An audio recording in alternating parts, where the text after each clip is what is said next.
നമസ്കാരം.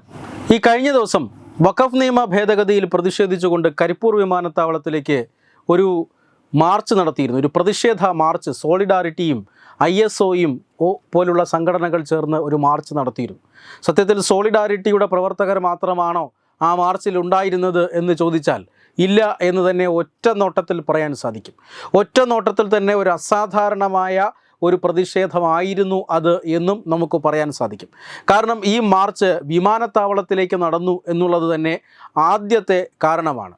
ഒരു കേന്ദ്ര നിയമത്തിൽ പ്രതിഷേധിച്ചുകൊണ്ട് അല്ലെങ്കിൽ കേന്ദ്ര സർക്കാരിൻ്റെ നയങ്ങളിൽ പ്രതിഷേധിച്ചുകൊണ്ട് വിമാനത്താവളത്തിലേക്ക് മാർച്ച് നടത്തുക, ഒരു രാഷ്ട്രീയ മാർച്ച് നടത്തുക എന്ന് പറഞ്ഞാൽ അത് ഒരു പരിധിവരെ അസാധാരണമാണ്, അസ്വാഭാവികമാണ്. കാരണം സാധാരണഗതിയിൽ സംസ്ഥാന സർക്കാരിനെതിരെ ജില്ലാ കേന്ദ്രങ്ങളിലും അതുപോലെ തന്നെ കളക്ടറേറ്റ് മാർച്ച്, സെക്രട്ടേറിയറ്റ് മാർച്ചൊക്കെ സംഘടിപ്പിക്കാറുണ്ട്. പ്രതിഷേധം കേന്ദ്ര സർക്കാരിനെതിരെയാണ് എങ്കിൽ റെയിൽവേക്കെതിരെ അല്ലെങ്കിൽ റെയിൽ റോക്കോ സമരങ്ങളൊക്കെ നമ്മൾ കണ്ടിട്ടുണ്ട്. മാത്രമല്ല പോസ്റ്റ് ഓഫീസ് മാർച്ചാണ് സർവ്വസാധാരണയായി നമ്മൾ കണ്ടിട്ടുള്ളത്.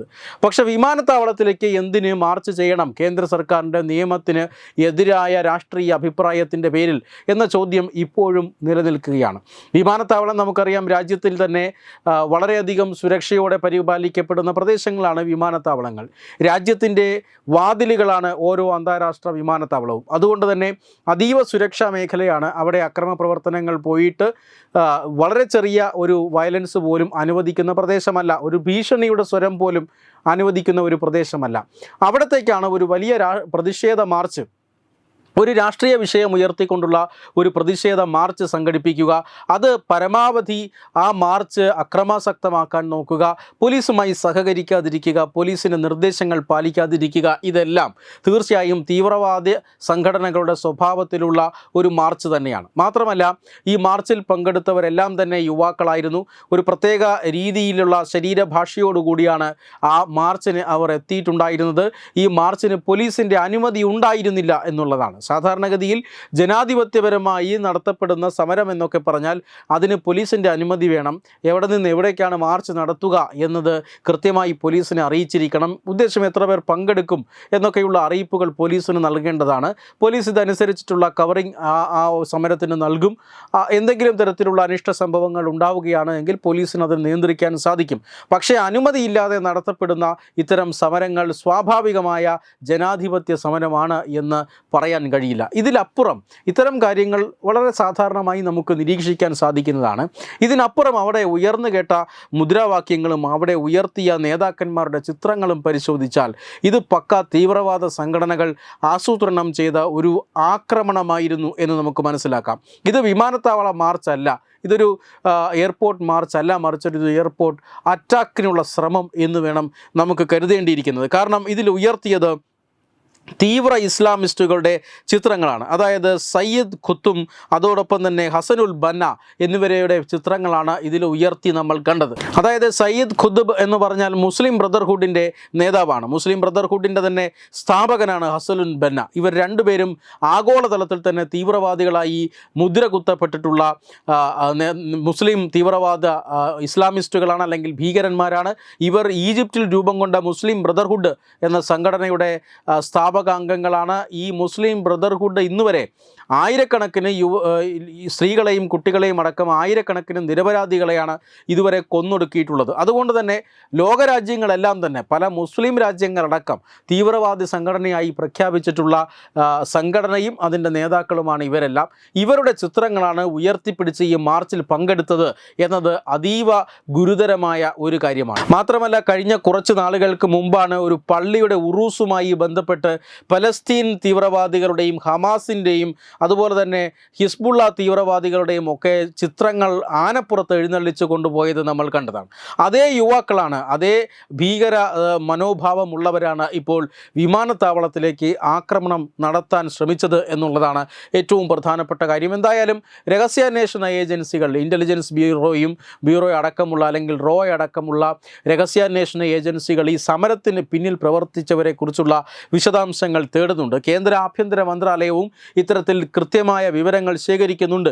മുമ്പൊക്കെ കേന്ദ്ര ആഭ്യന്തര മന്ത്രാലയം സംസ്ഥാന സർക്കാരിനോട് റിപ്പോർട്ട് തേടുക പതിവായിരുന്നു. തീർച്ചയായും കേരളം പോലെയുള്ള ഒരു സംസ്ഥാന സർക്കാരിനോട് ഇക്കാര്യത്തിന്മേൽ റിപ്പോർട്ട് തേടിയതുകൊണ്ട് കേന്ദ്ര ആഭ്യന്തര മന്ത്രാലയത്തിന് വലിയ പ്രയോജനമൊന്നുമില്ല. അതുകൊണ്ട് തന്നെ ഇപ്പോൾ ആഭ്യന്തര മന്ത്രാലയം നേരിട്ടാണ് കാര്യങ്ങൾ ഈ വിവരശേഖരണമൊക്കെ നടക്കുന്നത്. മാത്രമല്ല, ഈ ഭീകര സംഘടനകളുമായി ബന്ധപ്പെട്ട റെയ്ഡുകളിലും പരിശോധനകൾക്കുമൊക്കെ കേന്ദ്ര ഏജൻസികൾ വരുമ്പോൾ കേന്ദ്ര സേനയുടെ സുരക്ഷിതത്വത്തിലാണ് ഇവിടെ വരുന്നതും. കാരണം കേരള പോലീസിനെ മുൻകൂട്ടി അറിയിച്ചാൽ വിവരങ്ങൾ ചോരുന്നു, പോലീസിനുള്ളിലെ പച്ചവെളിച്ചം എന്നിങ്ങനെയൊക്കെയുള്ള ധാരാളം പ്രശ്നങ്ങൾ കേരളത്തിൽ ഉള്ളതുകൊണ്ട് അത് കേന്ദ്ര ആഭ്യന്തര മന്ത്രാലയം നേരിട്ടാണ് ഇത്തരം കാര്യങ്ങൾ ഇപ്പോൾ വിവരങ്ങൾ ശേഖരിക്കുന്നത്. അത്തരത്തിലുള്ള വിവരശേഖരണം നടന്നു എന്നാണ് അറിയാൻ സാധിക്കുന്നത്.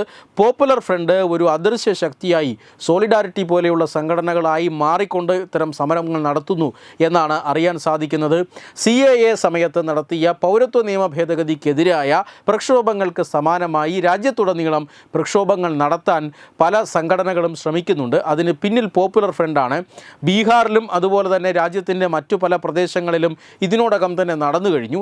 ബീഹാറിലും അതുപോലെ തന്നെ രാജ്യത്തിൻ്റെ മറ്റു സ്ഥലങ്ങളിലും മറ്റു ചില പ്രദേശങ്ങളിലുമൊക്കെ ഇത്തരത്തിലുള്ള വഖഫ് നിയമ ഭേദഗതിക്കെതിരായ പ്രതിഷേധങ്ങൾ നടന്നു കഴിഞ്ഞു. അന്ന് തന്നെ ഞങ്ങൾ കേരളത്തിൽ ഇത്തരത്തിലുള്ള ഒരു സമരത്തിന് സാധ്യതയുണ്ട് എന്ന് റിപ്പോർട്ട് ചെയ്തിരുന്നതാണ്. ഇപ്പോഴിതാ അത് ശരിവയ്ക്കും വിധത്തിലുള്ള സമരമാണ് കഴിഞ്ഞ ദിവസം നടന്നത്. എന്തായാലും സ്ഥിതിഗതികൾ നിയന്ത്രിക്കാൻ കേരള പോലീസിന് കഴിഞ്ഞതുകൊണ്ട് തന്നെ വിമാനത്താവളത്തിന് കൃത്യമായ സുരക്ഷ കൊടുക്കാൻ സാധിച്ചു. പക്ഷേ പോപ്പുലർ ഫ്രണ്ട് ഈ പൗരത്വ നിയമ ഭേദഗതിക്കെതിരായി നടത്തിയ മോഡലിൽ പ്രക്ഷോഭം നടത്താൻ ശ്രമിക്കുന്നുണ്ട്. ആ പ്രക്ഷോഭം അക്രമാസക്തമാക്കാൻ ശ്രമിക്കുന്നുണ്ട്. അതിനായി അവർ മറ്റു പല സംഘടനകളെയും ഉപയോഗപ്പെടുത്തുന്നു എന്ന റിപ്പോർട്ടാണ് ഇപ്പോൾ കേന്ദ്ര ആഭ്യന്തര മന്ത്രാലയത്തിന് ലഭിച്ചിരിക്കുന്നത്. അതുകൊണ്ട് തന്നെ സോളിഡാരിറ്റി പോലെയുള്ള സംഘടനകൾ ഒരുപക്ഷെ വരും ദിവസങ്ങളിൽ കേന്ദ്ര ഏജൻസികളുടെ നേരിട്ടുള്ള നിരീക്ഷണത്തിലാകാനുള്ള സാധ്യത ഏറെയാണ്. വെബ് ഡെസ്ക് തത്തുമൈ news. Branding partner Edubix online executive education, focus physiotherapy centre Pattom, Unnath engineering Gujarat, തീർത്ഥയാത്ര.com, iron build Gujarat, PRS hospital Killippalam Thiruvananthapuram. 5 തലമുറകളായി നിങ്ങൾക്കൊപ്പം. തുമ്പമൺ ശ്രീ വടക്കുംനാഥൻ ക്ഷേത്രം, അമ്പലക്കടവ്, പത്തനംതിട്ട. ശ്രീമദ് സ്കന്ദപുരാണ മഹാസത്രം 2025 മെയ് 11 മുതൽ 18 വരെ. ബ്രഹ്മശ്രീ മുംബൈ ചന്ദ്രശേഖര ശർമ്മയുടെ മുഖ്യ കാർമ്മികത്വത്തിൽ മഹാഗണപതി ഹോമം, സ്കന്ദപുരാണ പാരായണം, മഹത് പ്രഭാഷണങ്ങൾ, പൂജഹോമാദികൾ, കലാസാംസ്കാരിക പരിപാടികൾ. സത്രയജ്ഞ കർമ്മങ്ങളിലേക്ക് എല്ലാ ഭക്തജനങ്ങളുടെയും സാന്നിധ്യവും സഹകരണവും സാദരം അഭ്യർത്ഥിക്കുന്നു. മഹാസത്രവേദിയിൽ മെയ് 18 പഴനി അരുൾമിക ദണ്ഡായുധപാണി സ്വാമി ദേവസ്ഥാന അർച്ചക സ്ഥാനികർ ശ്രീസെൽവ സുബ്രഹ്മണ്യ ശിവശാരിയാരുടെ മുഖ്യ കാർമ്മികത്വത്തിൽ നടക്കുന്ന അതിശ്രേഷ്ഠവും സർവൈശ്വര്യദായകവുമായ സ്കന്ദഹോമം. സ്കന്ദമഹാപുരാണ സത്രത്തിന്റെ ആദിമധ്യാന്തമുള്ള സമ്പൂർണ്ണ തത്സമയ കാഴ്ച തത്വമയി നെറ്റ്വർക്കിൽ.